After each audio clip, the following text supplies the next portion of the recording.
She's got to practice, but I honestly think I'm going to scream in a minute. I'll certainly scream at you, Gordon. I'm sorry. I'm up to my eyes. I only got to read this letter late last night. So he's definitely coming, is he? You couldn't have put him off. Well, Iraq, no answer, so he's obviously on his way. Typical of you. Oh, what's that supposed to mean? Lumbering me with all your problems. How many mornings do I take off? Jonathan has completely grown out of everything. I've got to completely reclothe him in 2 hours. Now I've got to make up the spare room. I've got to buy extra food. Well, sorry, where are you going? Matron wants an early meeting. Oh, right. Sorry, exactly is your ex-father-in-law coming? I don't know, this afternoon, I imagine. Why is he coming in term time? Tom and Katie are at school. What on earth is he going to do with himself all day? Search me. Sorry. I'm off. Bye. Leave me to pick up the pieces, as usual. As you know, I'm... Hello, Henry. I'm sorry, you're earlier than I thought. Stayed the night with an old friend in York. This is all right. I did say to Gordon to let me know if there was a problem. Yeah, of course, it's fine. It's lovely to see you. Do come in. Gordon's at work, I'm afraid.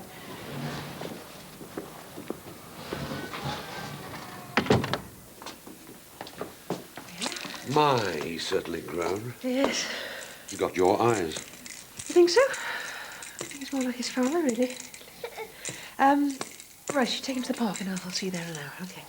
Do come through. Oh, he's fine. Same old Gordon, you know. You've a lot on your plate now. 3 kids, the practice. Both of you working long hours. Can cause a bit of a strain sometimes. I'm sure.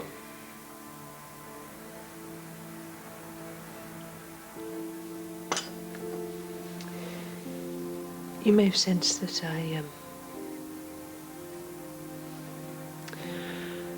The truth is, Henry, that we're going through a pretty rough patch at the moment. Oh, I'm sorry to hear that. All marriages have their moments. But I've always felt you and Gordon are very well suited. You must have felt that when you married your daughter as well. Yes. Caroline's death was a devastating blow for us all. But I know your marriage to Gordon has provided a wonderful, stable family home for my grandchildren. Doesn't always feel like that. Look, if it's easier, I can always find a B&B for my stay. No, absolutely not. I wouldn't dream of it. I do have to go now, though. So, make yourself at home. I'll see you later. Oh, not for me. Thank you. I need an early night. I'll leave you chaps to it, shall I? Thanks for a lovely supper, Jill. Wimbledon. It's nice to see you, Henry. We weren't expecting you to the school holidays. Sorry about that. I'd only just got the news. I didn't want to break it to you on the phone. News? I had an X-ray last week. Confirmed I have cancer of the stomach. Inoperable. I have about 2 months, apparently. I wanted to come and say my goodbyes, so to speak, and then get home. I don't want any fuss. I'm booked into a nice hospice. I'd rather you didn't say anything to Tom and Katie, not whilst I'm here.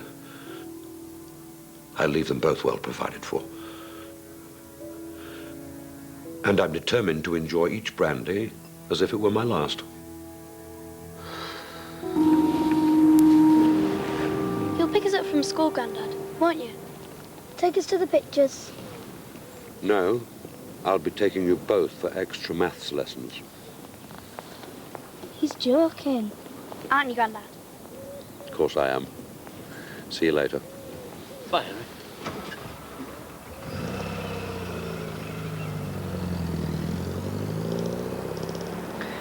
I'm so excited to see you. Gordon had told me your news, Henry. And I know you don't want to fuss, but I can't tell you how sorry I am. Don't be. I've had a full life. I'm going to take your son for a walk later. Pick my grandchildren up from school for lunch. Can't think of a better way to spend a day. You sure you're up to all that? Of course. The specialist said it was good to keep busy. Off you go. See you later. You saw me standing alone Milk and sugar? Just milk, thank you. without a dream in my heart. Without Are you all right?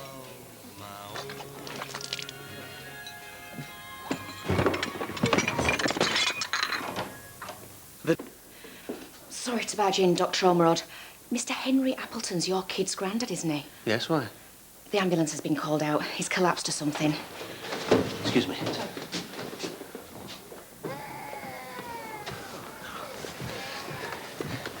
Is he conscious? Barely.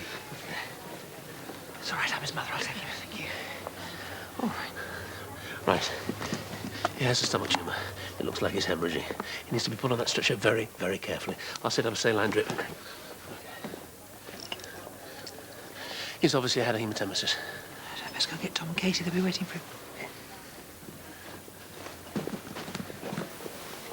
10 milligrams morphine. Thank you.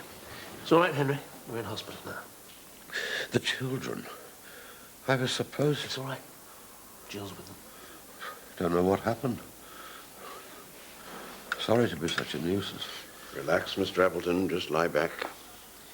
Right. Take him through to Milner Ward, please, and set up a blood transfusion. Yeah.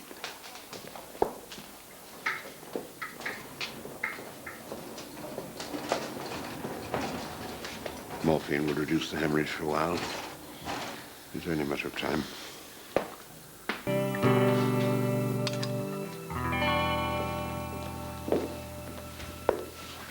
Just given him 10 mils of morphine. His pulse is 120 and weak. Henry. Henry, it's Jill. How are the children? They're fine. They're fine, don't worry. He seems very prepared. At peace.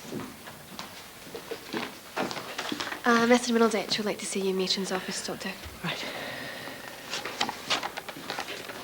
Thank you, sister.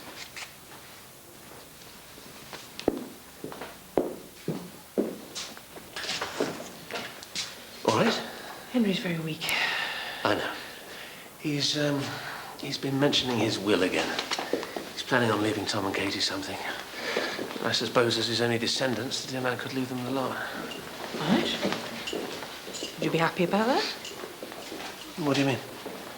Well, just it might cause a few family tensions, you know. Tom and Katie are left a lot of money. They'll have it in trusts waiting for them, but their brother Jonathan won't, will he?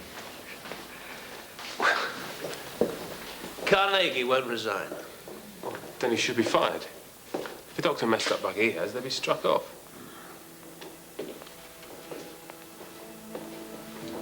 Doctor.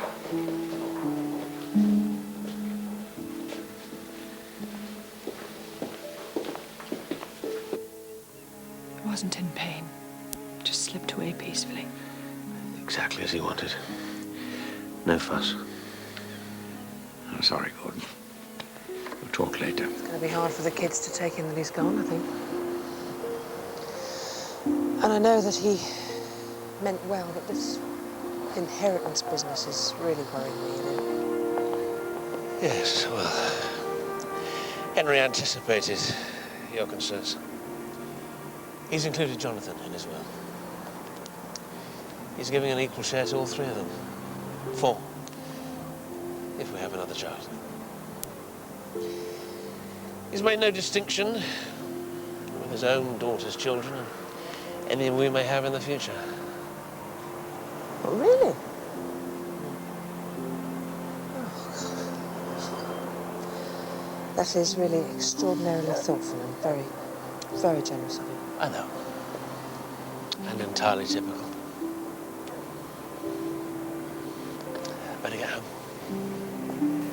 Well, there's Luke. I've been very brave about it. Yeah. He was a wonderful granddad. I told him you and I were going through a rough patch. Really? Do you know, I think he might have been trying to help us through that. He said that, he left us something in his will too. On condition that we used it to have a much-needed holiday together. Should we take him up on that?